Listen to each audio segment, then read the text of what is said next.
We want to take you back to one of our top stories, the hearing which got underway today into the conduct of an Alberta judge. Federal Court Justice Robin Camp is facing an inquiry into controversial remarks he made during a sexual assault trial that he presided over in 2014 when he was an Alberta Provincial Court judge.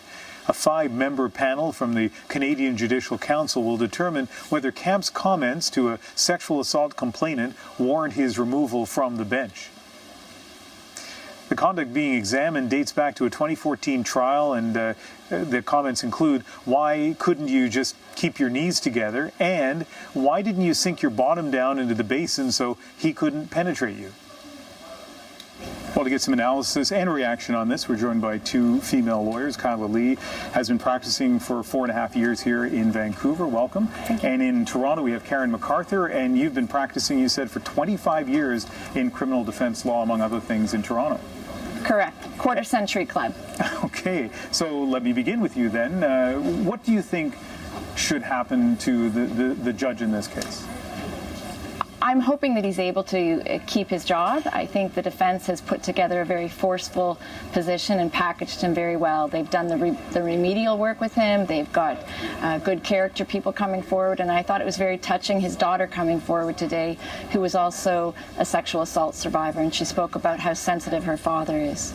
He doesn't apparently contest any of the criticisms of him in this case. He admits that his comments were inappropriate. He's taken courses to try to better understand his perspective. But when you first heard the complaints against him, when you first heard the things that he said in court, what was your reaction, Karen? It was a bit of a throwback to the Middle Ages.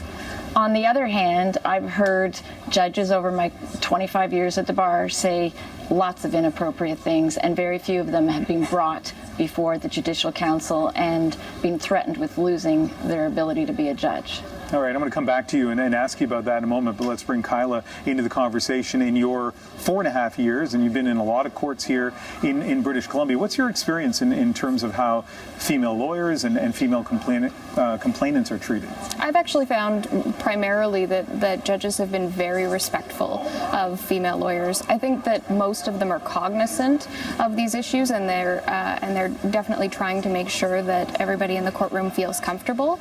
But at the same time, you know, the comments that were made by the judge in this case were inappropriate for a judge to make.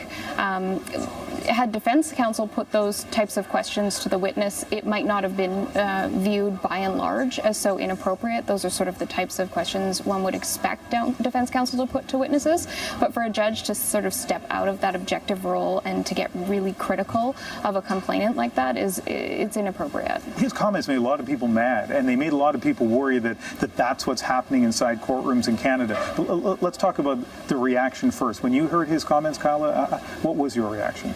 I was a little surprised that he did say that, but I also understood where those comments come from.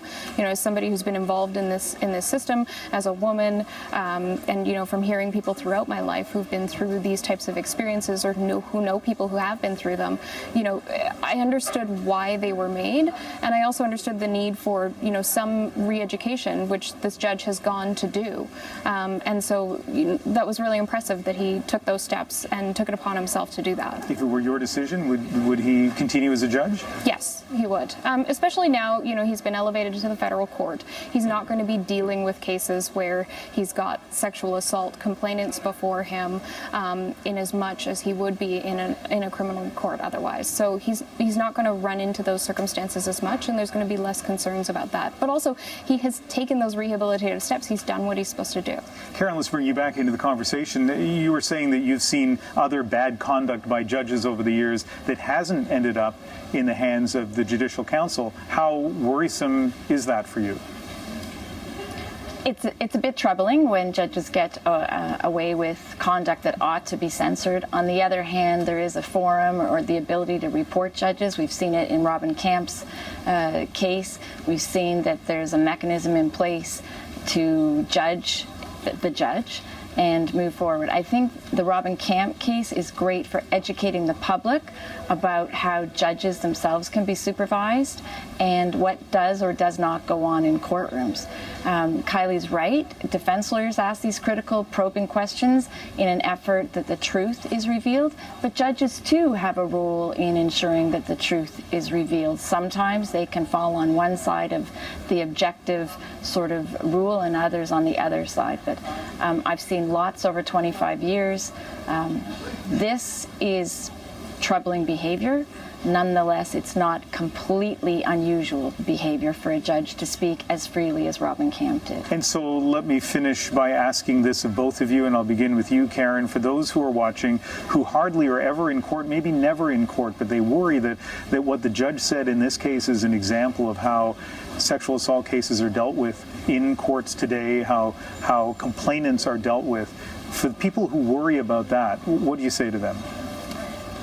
In the quarter century that I've been practicing law, many new procedural safeguards are in place to protect complainants that come forward. They are treated with greater sensitivity now than they were in days gone past. It is ultimately about separating truth from fiction, and it's better that complainants are put through rigorous cross-examinations and only the guilty get convicted than to have innocent people go to jail. Thanks, Karen. Kyla? Yeah, I mean, I agree with Karen completely. Our justice system requires that we have those rigorous tests of the evidence, particularly in sexual assault cases where it's often, one person's word or one person's word against another. We have to have those mechanisms in place, but they need to be done in a way that's respectful. And even in the time that I've been a lawyer, much less time than Karen, but I've seen things that have been done by government to put complainants in a position where they can testify and the truth-seeking function of the court can function while they're feeling safe and protected. So. Well, from 4.5 years to 25 years, really nice hearing the voice of experience from both of you. Thank you very much. You're welcome, Ian.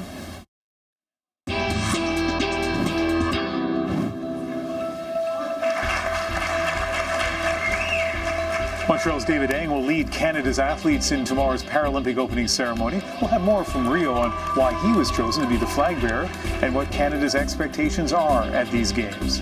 Next.